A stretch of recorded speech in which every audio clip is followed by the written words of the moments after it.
Goes right back up again, I'm sure. All right, that was terrific. That's great. Now, the question is, did he have flair, and are you ready to buy, or did he flare out, and you want him to get off the stage? So let's get the judges. Vaughn, go ahead. Yeah, I think you should do an infomercial. I think you get my wife to buy this. 1995. Yeah. No, I love the energy. I missed on just exactly the financial model. So it's $20 per what, and then who's?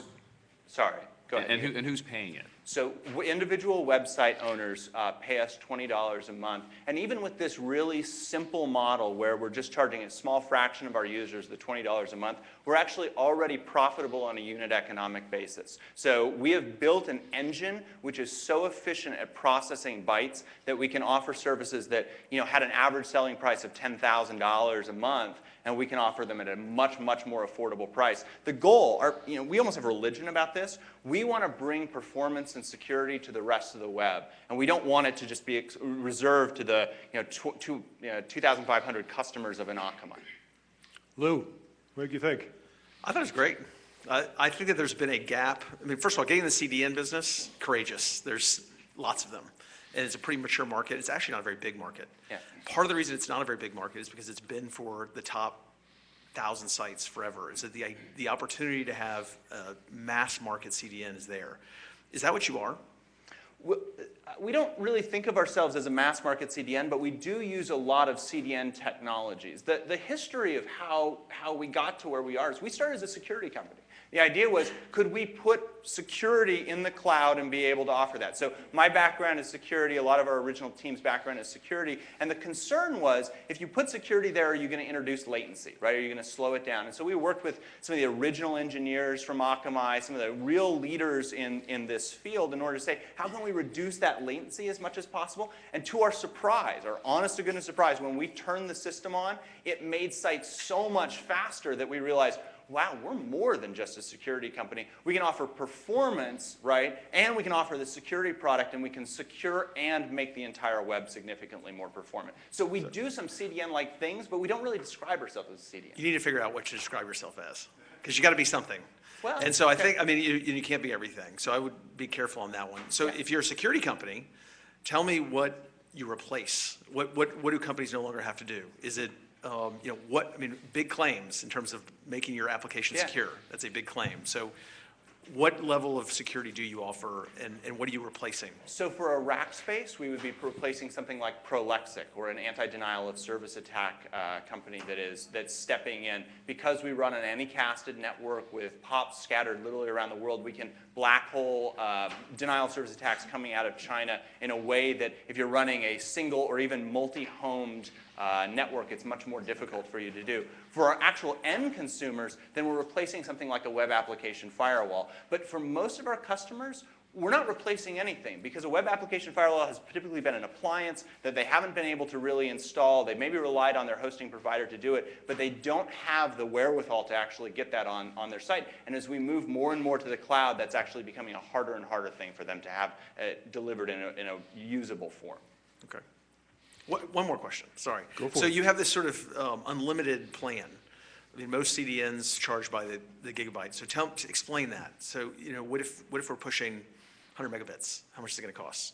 We will, as long as you comply with their terms of service, and you're providing real web traffic through it, and you're not using us as a storage service, then we have sites that range from very, very small sites to very, very big sites. And we have worked with network providers around the world. In fact, a guy named Terry Rodri, who first was at Terry well. Terry's our head of network engineering, and a really smart guy. And he spends a lot of his time trying to make sure that you would be stunned by how low our bandwidth bill is. Sunil? Let's talk a little bit more about the extension of the revenue model and what people are getting as they move up the curve, right? So there's a 0 to 20, and then I saw a few other things grayed out that are going to start driving price points up. As you guys start to monetize these customers, what incremental value do you start offering people, and how does that evolve in the future to get to those higher price points? Yeah, so we've started out with a system which is really, we thought was designed for the totally underserviced market. And what we have seen is that there has been a faster adoption within business and enterprise customers than we actually originally anticipated. People are using it for larger and larger sites. And so they're asking for a number of things that we had restricted previously. And so that ranges from, we have an always online feature that allows you to say, there are certain pages on my site that I want to make sure, even if my host goes down, you'll keep those up. We expand the number of those that are available. We expand the number of inbound connections that are available. We expand the support services that are available. And we anticipate that with our higher tier plans, the business and the enterprise plans, that we'll have an SLA which is in place, which we don't currently offer for our existing free and pro plans, because again, they are at a fairly low price point. Yeah, just one last question is, talk about what are the infrastructure commitments that somebody needs to make, and by that I mean what actual changes to the flow of their traffic, you know, what is different from before they sign up to CloudFlare till once they sign up with you. So what does a webmaster or a website owner have to be comfortable doing to trust you to do this for them? That's right. So we currently ask for when someone signs up for them to trust us with their authoritative DNS. And that's the way that it's provisioned right now. So you change your authoritative DNS, and then you can, on a subdomain by subdomain basis, choose whether traffic is going through you or not going through you. And so for those of you who that sounded like French, you know, that means, you know, you could say www goes through Cloudflare, and you could say database.mydomain.com does not go through Cloudflare. So on a subdomain by subdomain basis.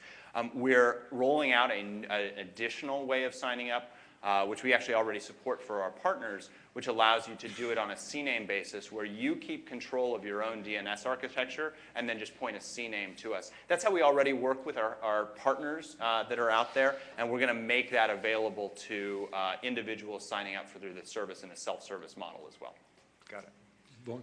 So curious, are you considering a distribution model that would basically allow this service to be incorporated into a developer community? So if I'm building applications, HTML5 applications, that this is one of the services I might incorporate and potentially, you know, drive very broad distribution through active developer communities? That's exactly what I hope that we'll have a conversation about in a little bit, is exactly that. It takes 5 minutes to sign up through our service, but we've exposed all of that sign up process through an API. And you know, with hosting providers, we either let them build it into their existing dashboard, or if you've used cPanel or something like that, then we've got a cPanel plugin. You just turn it on, we give you a hosting provider key, and you can make it one-click simple for people to sign up. 5 minutes is really our worst case. We're trying to make it literally one click for people with existing developer communities to be able to deploy this type of a resource across their entire community. Excellent job, Matthew. Yes. All right, where's Bruno? Bruno, is that you? There you go.